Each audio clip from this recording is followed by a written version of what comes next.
Elise. And so, yeah, it's just a pleasure. So, mark making, I have always been a printmaker. I have always fallen in love with line. I've always fallen in love with tools. And so I think a lot of the times my tools will direct the type of marks that I make.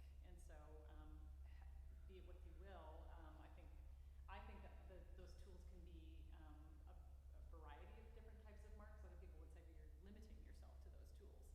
And I think, over the past 6 months, and maybe especially recently, a lot of those tools have been altered because of the situations that we're in. Now I don't have access to acid, and I don't have access to all the things that I'm normally used to using, and so I've had to change a lot of those types of things. So I definitely think about mark making in terms of what tool I'm using. I like making my own tools too, and tools that are actually not even supposed to be used for art making, like needles and rocks and things like that. So I'm definitely a responsive person to things like that. What else was I going to say about that in that line? I think I'm definitely responsive to some of the things that are around me. I pick up things from my children. I will use a crayon from time to time and notice how they hold a tool in their hand. And I'm always fascinated by things like that. So mark making has definitely been something that I think a lot about. I listen to a lot of music, and so sometimes I'm guided by music when I'm working.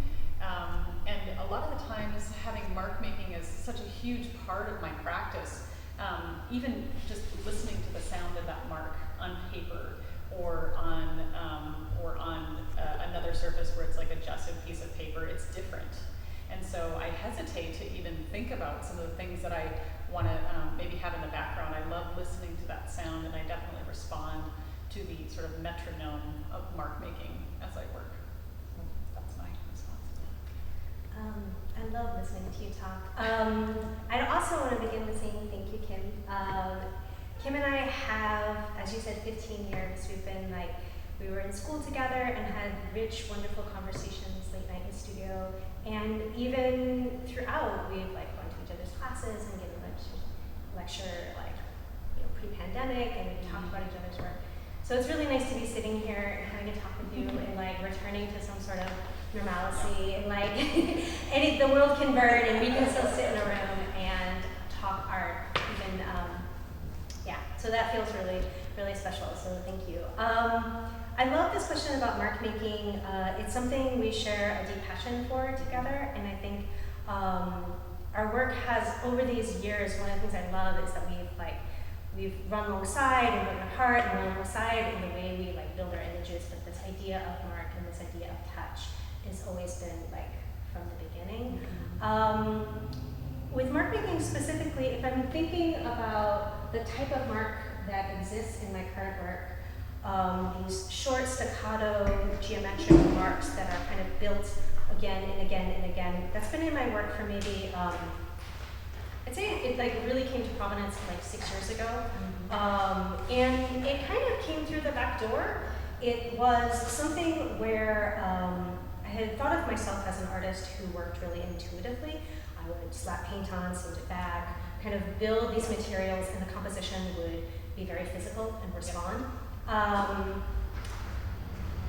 But I started doing a series of work that was more linear, and working on these pieces that were kind of designed from the beginning and working on them for a year really shifted the way I thought. And I found myself not being able to return to that intuitive, throw it on, expand it, throw it on, expand it, remove it. And so I had been asked to do a piece in response to a Mark Tobey drawing. It was the first time that I really think of that linear mark as being really prominent. And I wanted to create a process. We love working with materials, we love processes. And I wanted to create a way of making this work that was different than the work that came previous and was really towards that piece. And that piece was this tiny little wet-on-wet drawing. And it was really bloody and drippy and all these things. And I like materials, but I hate drips in art. I hate drips in my own art. I hate drips. Yeah. For somebody who loves to push paint around, the drip is this bleh, and it just does its thing. And you would think I would love it because I love gravity and I love all this stuff, but somehow it's just because cheese got it. And so, but this piece that I was working from was so drippy and glitchy and all of that, I wanted to pay homage to that. So I created a system where I was building up oil paint and I was dripping solvent through, with an eyedropper, through the layers of paint, and I was stopping the drip. So that it dripped, but it stopped. And so it was like these two things where I created this staccato mark out of these drips. And that way of working really dovetailed nicely to the linear way of working that my brain had kind of shifted to. Yeah. And I really see that as like the first time this mark really like existed. Yeah. Yeah. I also felt like the accumulative mark making, the staccato marks, also kind of spoke to something that when I look back at my work over the last like 15, maybe even 20 years, there's been shifts and change, but a through line to that work is I'm very interested in these transitional moments. These moments where you have a form and it isn't structurally sound or completely crumbled on the floor, but it's like about to, right? And right, so there's this sense of moment, and that like visual echo. that visual echo, that visual like motion that's captured in the still image, and like I'm a two-dimensional artist, and that idea of like when you look at a two-dimensional image and you like view it with your eyes in your mind and you move through that composition, like you read that composition, that mark, that rhythm really kind of pulls you through it. So like with this piece, which is one of my, which is The Blind Leading the Blind, it's based off a Royal painting, that image has always haunted me of those figures being pulled and descending, like dun, dun, dun, dun, dun, dun, dun, and like falling down. I should social distance, and like falling down and descending. That transitional moment, which like speaks to a metaphor of a liminal time, times where you have two between two like transitional historical moments, which like, we've always lived in. Like we went to school at our first time in college, we're the same age.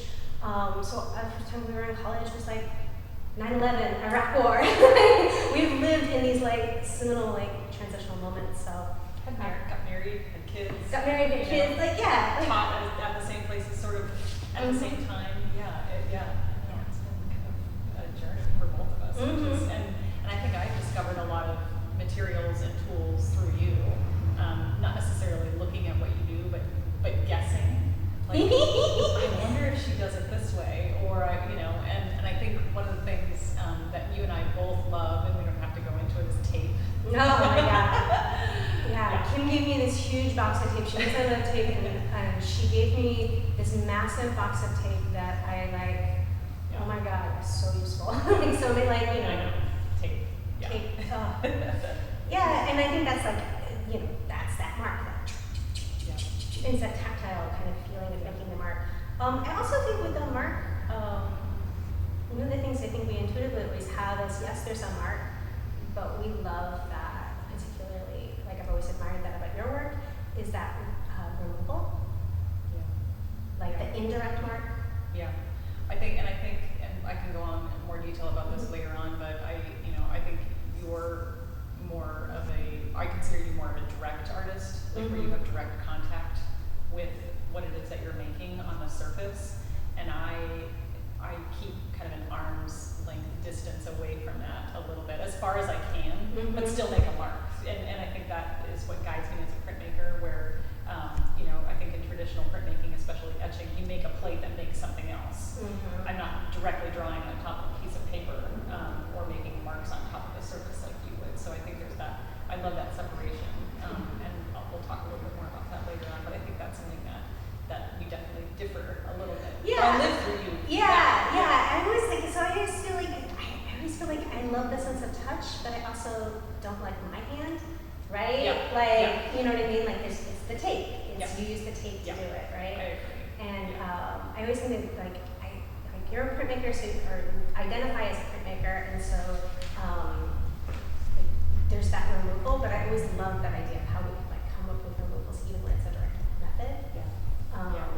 But it's exciting seeing this work, which I think in your current show, which has that is removed, but is about as direct as I kind of.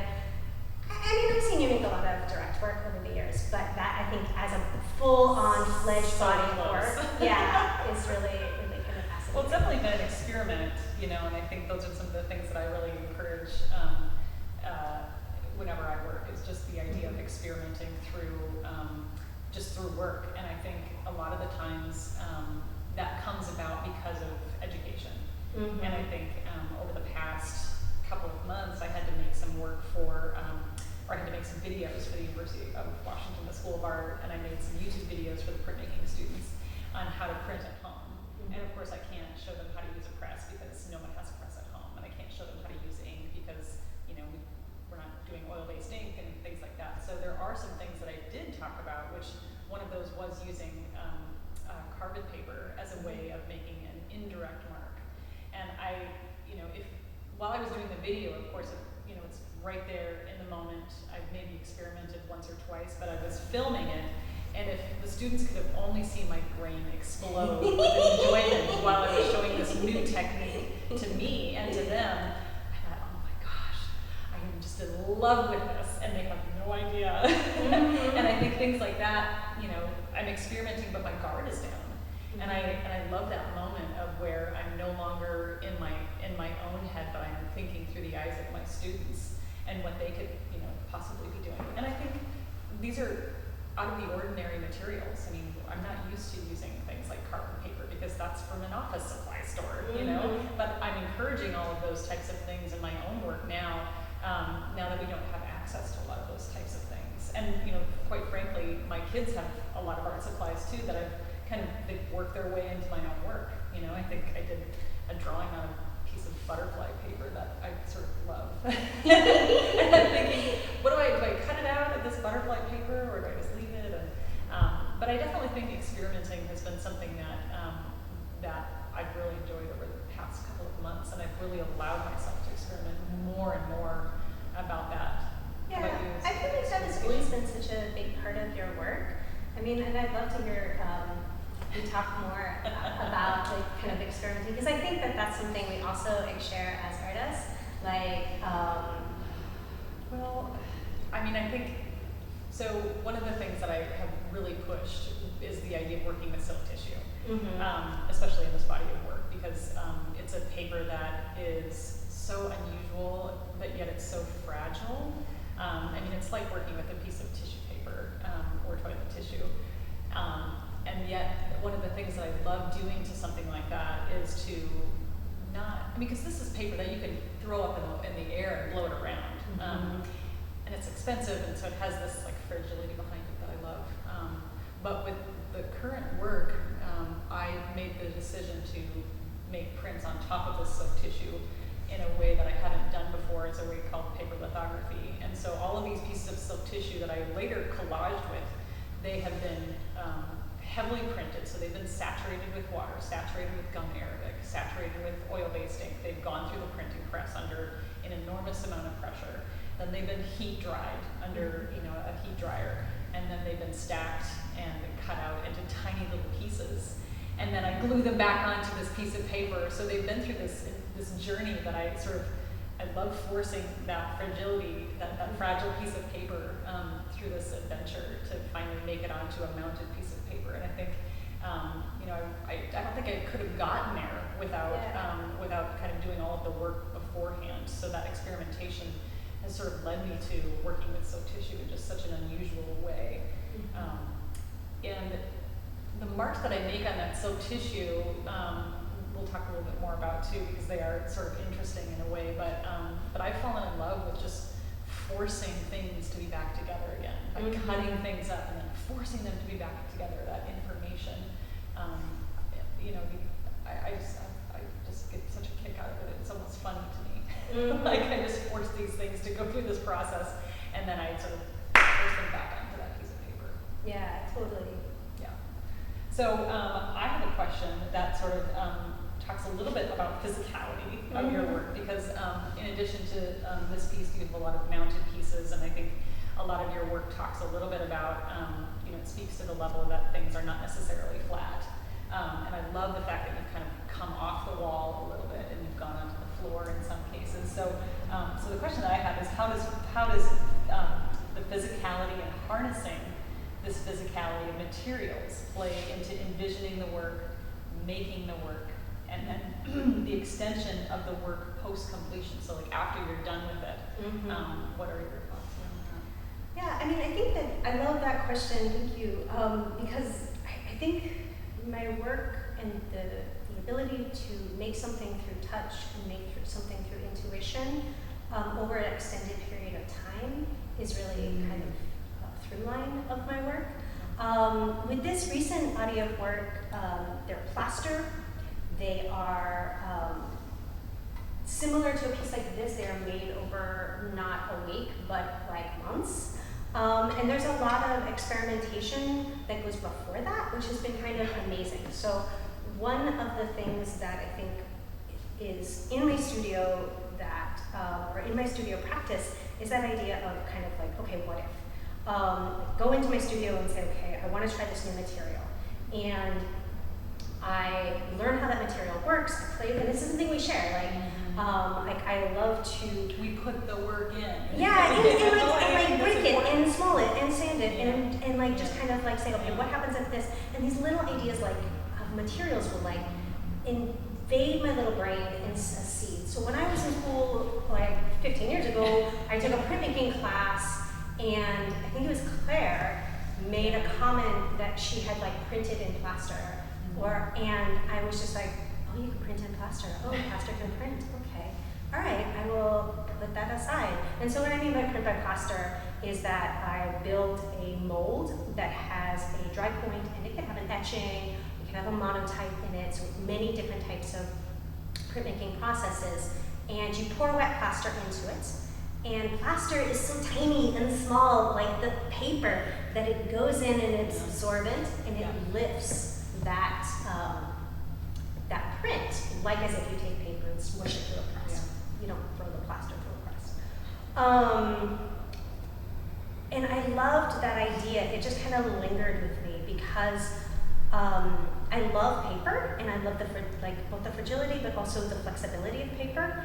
And because I feel like deeply in my bones I'm a two-dimensional artist, there's something in my mind that a two-dimensional artist loves, that like dichotomy. You love something, a visualization of something that is moving but static, three-dimensional but flat, pictorial but completely surface. And that idea that you could make something that looked like paper but was heavy, like that idea that you could then compare, you could have the same plate that was printed in plaster, then printed on paper, and you'd have these marks that both lived inside this solid, heavy block, like the way these delicate lines sat on this paper. Masculine but feminine.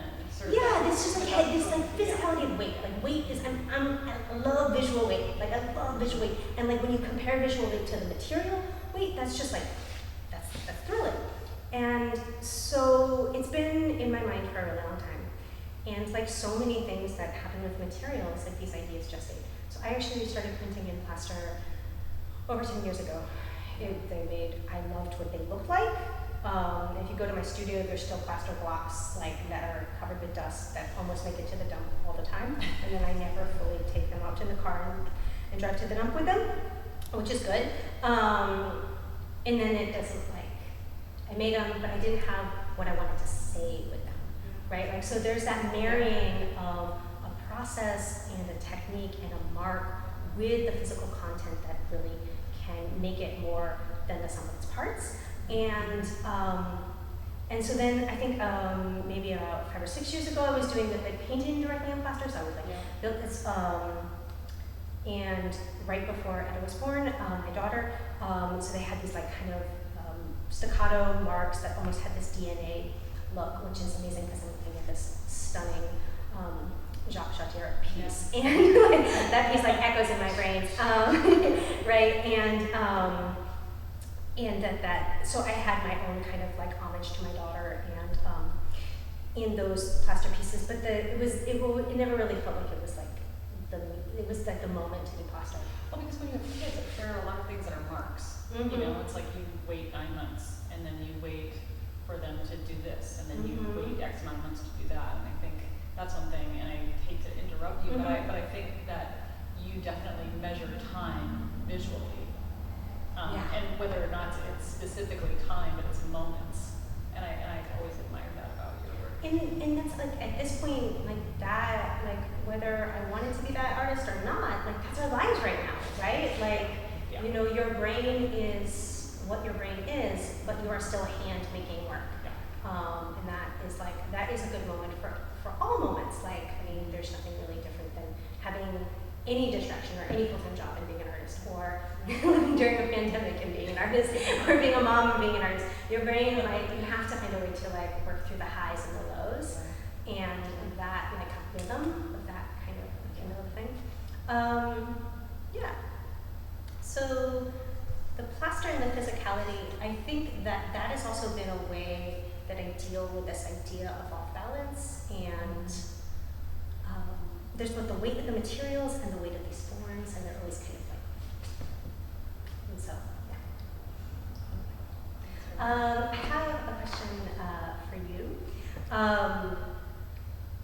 You know, we have this like long relationship of talking about each other's work, and one of the things that I think dovetails into like a lot of the things we've been talking about is this idea of how I see you as an artist and you as a person, and how art and the making of art and the structure of making art is in like every single part of your life. There's like the finished work that you hang in a gallery, but then there's also like the work behind the scenes that you like compulsively sounds like a cheap word and sounds too grand, but that you just do as a human. And like I've always loved that. I remember like you telling me like this, like this is just one of thousands of examples with a Goya, and you're like, yeah, I have this Goya book, and what I do is I look at the disasters of war and I set a timer for 5 minutes and I stare at that picture. I know I'm making you sound crazy, but I think you are a little like, and you stare at this picture for, have you ever stared at something for 5 hours or 5 minutes? I was like, it's really different. I was like, I don't think I have stared at something for 5 minutes. And I stare at every day, I stare at a different one, and then I do drawings or I do writings and stuff like that. And like, that is like the tip of the tiniest iceberg of like, then watching these amazing, like, I mean, I built whole assignments based on like things you're like, oh yeah, do you see I did these tracings? I just went around my house and traced all the stains in my house. Or I went around and traced all the like stickers in my, you know, that are all over the place, and they like make this amazing drawing, and I'm like, okay, I'm gonna have my students do that, like that idea, because that's what you want, you love that idea of like how that fits into everything. So my question, I'm sorry, I'm talking too much. My question is like, I'd love to hear like why, kind of, like what is it about these like creating limitations for you? What is it about creating like limitations and boundaries or rules or almost like scripts, like it's code? That like, well, I think I've always been someone that follows assignments, because and I think, you know, going back to graduate school, you would always come to my studio and be like, do you clean your studio every day? And I was like, well, maybe like 3 times a day. And I would go to your studio and be like, wow, I can't see anything here because it's everywhere. And I think I've always been like, you know, somebody of order, and you know, a rule follower, if you will. And I don't know if that has to do with growing up in the Midwest or what background that I was given as a child. But I've always fallen in love with like, okay, if you give me something to do, I will do it. And as an adult, especially after graduate school, and if I can, you know, even convince any students that are watching, or you know, any, you know, artists that are struggling, give yourself an assignment, because that's, I mean, if you can, I mean, that's just how I respond really well. And the more rigorous, the better, you know, because I think some of the teachers that I had in undergrad and graduate school, you know, it was like, the crazier that it was, the better it was, and you'll remember that, you know. I think there was one time where I was flailing, and I was really interested in drawing just weird things, and so I made myself draw an entire bag of Cheetos, every single Cheeto in the bag. And I learned so much, and I ate all of them at first, but then they started to get stale. So then I couldn't eat them. But I loved sort of just focusing on a form and the same type of form. And maybe, you know, I like to think my brain wanders a little bit, because I get so fascinated with so many different things. Like I will I'll look at this couch and I just see like all of the fibers, like if they go in one direction or if they go in the other direction, it's like I just get pulled in. And as an educator and someone, you know, I've studied printmaking for a while now, and I've taught, and I mean, I'm in love with printmaking. I will tell you that I'm in love with my craft. I'm in love with the tools that I use. I'm in love with the surfaces that I make. You know, my heart just pours out when I pour a layer of hard ground on a plate, and I always try to tell students this, and they just sort of look at me like, really? And so I'm in love with my materials, and there are so many different techniques within printmaking, and printmaking has always been like a technical thing. You know, if you talk about printmaking, you know, printmakers, they don't talk about ideas and concepts, they'll talk about tools and materials. And so it's easy to get sucked into that realm, I think. And I think when I have such a full pocketbook of techniques available to me, I have to limit myself. Yeah. You know, it's kind of like you just, you know, you go into your cupboard at home and you just say, okay, well, I can only eat things that are red. You know, like, you know, you just have to limit yourself once in a while, because I'm such a criminal in that respect. So I've always sort of thought in terms of projects and assignments and limitations, and allowing myself to only do what has been told for me to do.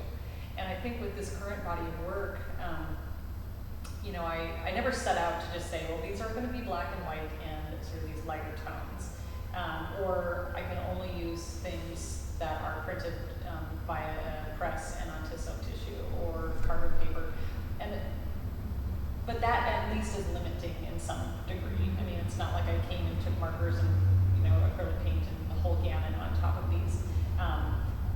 The more and more I am working and letting myself be free to make decisions that incorporate things that are not necessarily printmaking-y, the world is opening up a little bit too much, and I've got to close it in, because now I'm like looking at black gesso and white carbon paper, and it's like, I get tempted so much. And I think by allowing myself to really stay within those boundaries, it keeps me on track.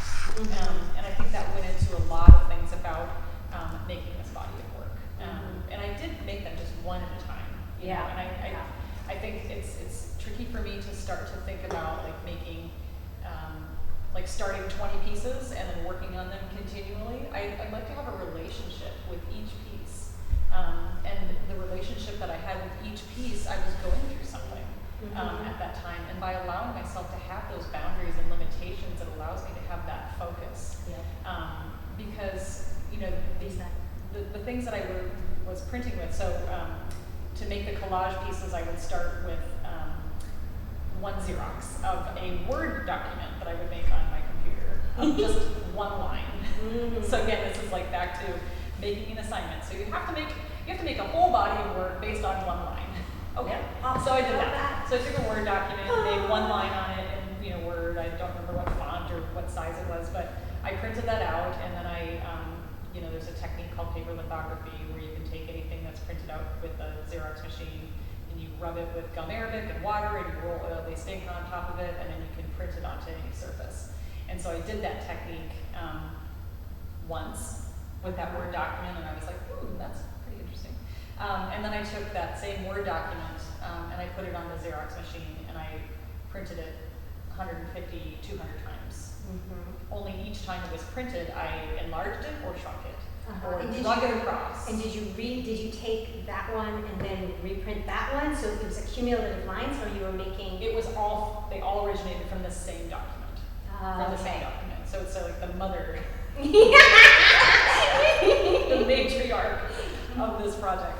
And I love the story behind that too, because there's something that's so silly at the same time, because I mean, why make work if it's not going to be fun and a game?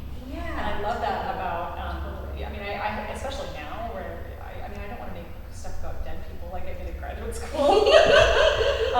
So I do like to have games that I play with, you know, within this context. And so when I Xeroxed all of these things, I had this collection of, you know, like 200 pieces of paper that all had different colors and different lines on them.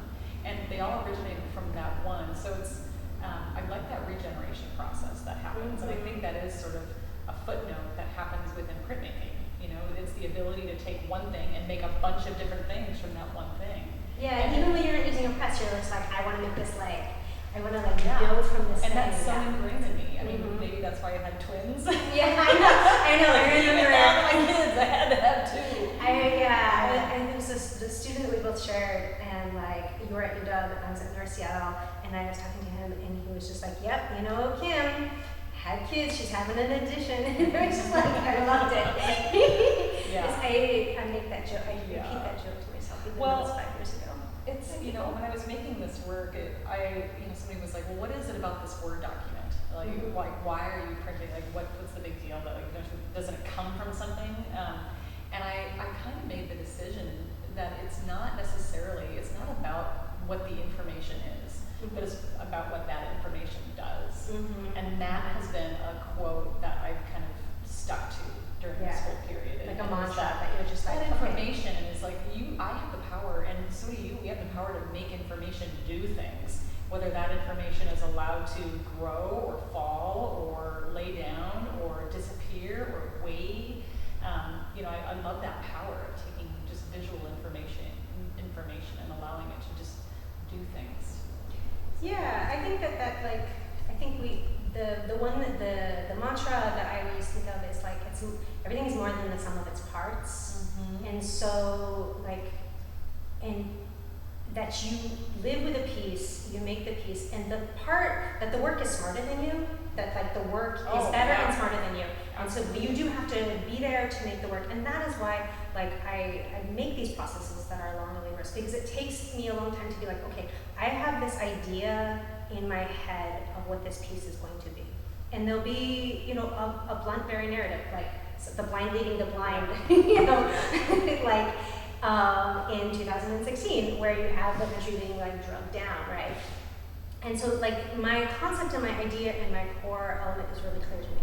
Or the plaster pieces where you have these boat-like forms like sinking under this weight, and the tannins from the cedar grid structure kind of permeating through this ghost image of what the structure is. So like there's these really clear ideas, but it's always like, that sounds very like clear post-work, right? Like the ideas are there, but like it's more this like grappling through I'm gonna work in plaster. The plaster is heavy, but like kind of weightless and imposing. I knew the cedar was gonna seep through.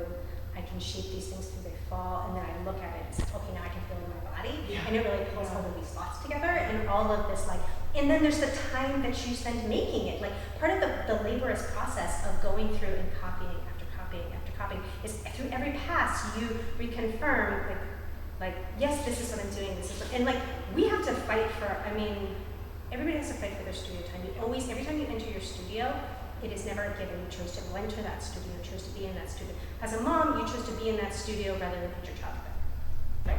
Or make dinner, or do your laundry, or like, and I mean, we can go on. We can go on. Then we go on. Like I can hear my child screaming while Tim is putting her to bed. I'm not like a horrible mother, don't worry. But like so like that is our. But these are sacrifices that we're making. And the determination of when you enter that space of like, okay, I'm gonna sit in this space and I'm gonna make 1,000 marks by like photocopying, or by like pulling a piece of tape over, or for this painting, I'm gonna cover it in sand the whole thing down again. Or I'm gonna paint it all over again and like do this, or I'm gonna like print another plaster block. Oh, it broke. Okay, I'm gonna print another plaster block. Oh, it broke. Okay, I'm gonna print a third plaster block. Ooh, it worked. And I've got like 30 more to make for this one piece.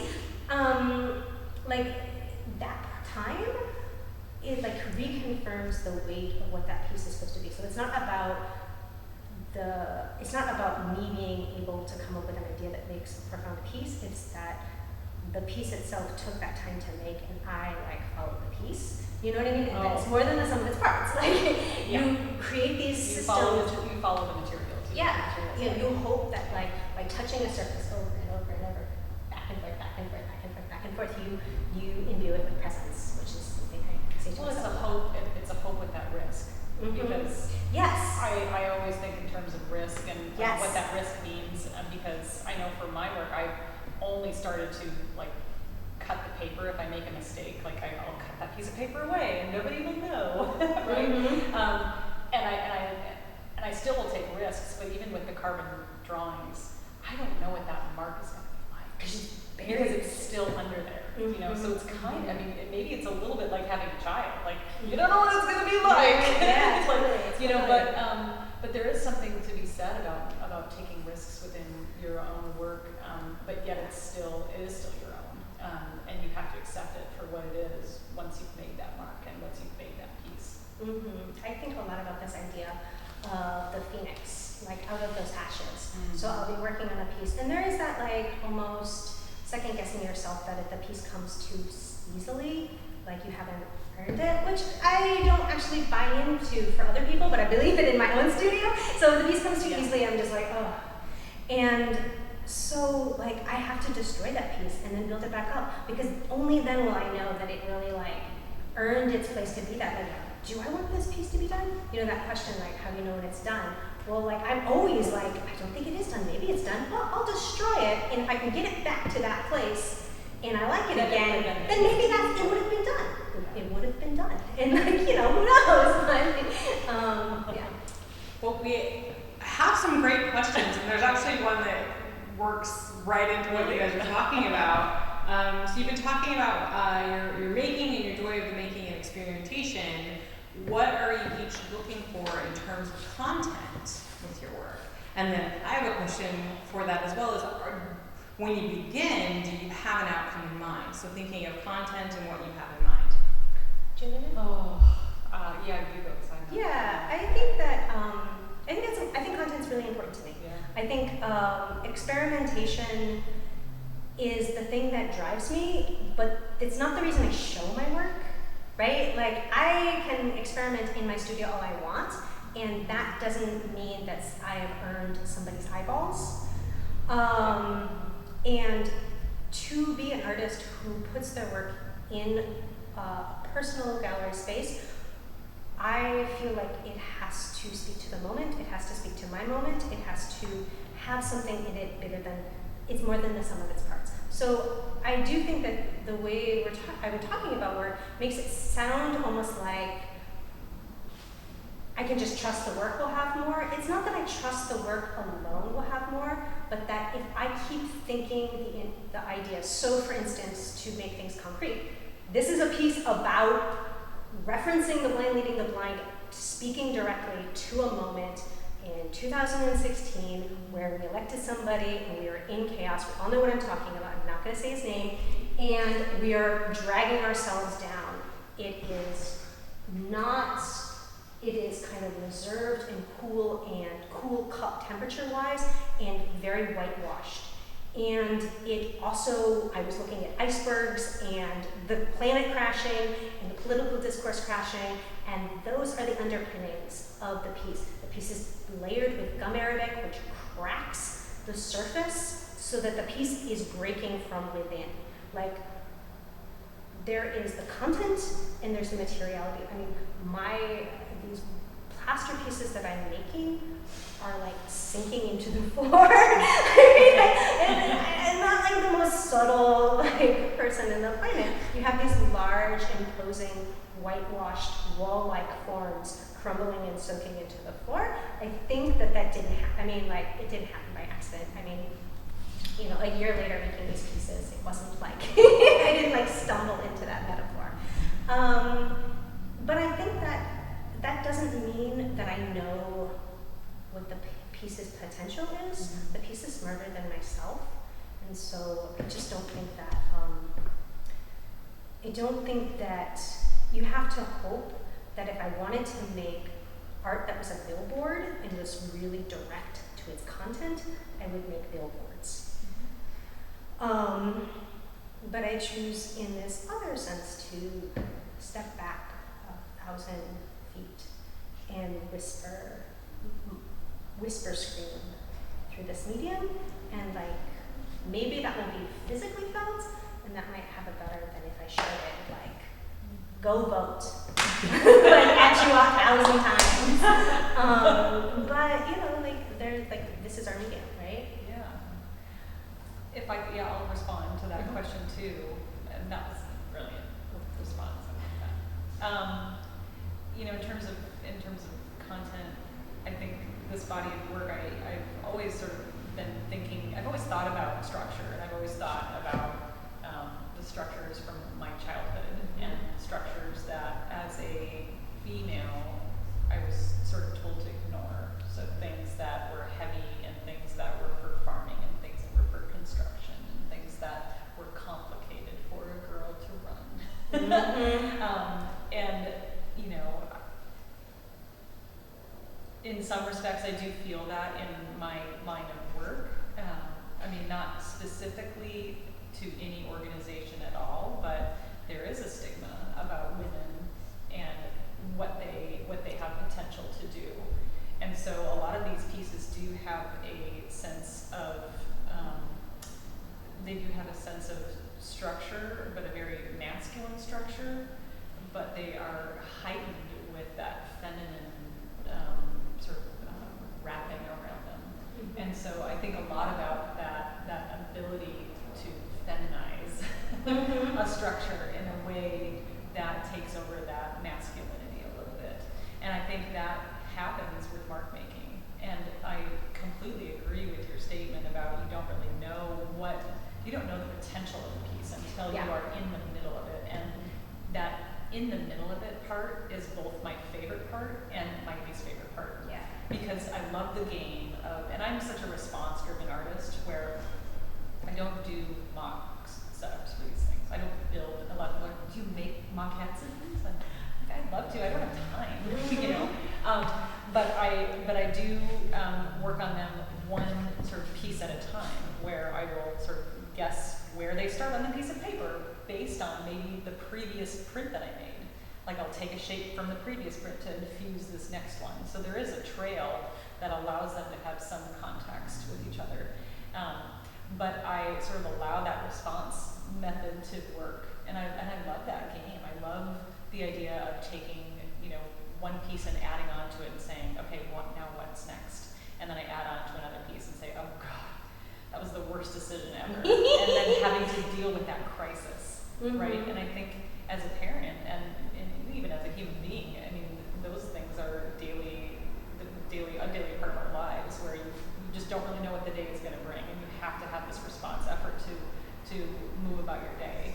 And I can't think beyond that piece in the moment. I just have to sort of focus on that piece when I'm working on it. So that's it.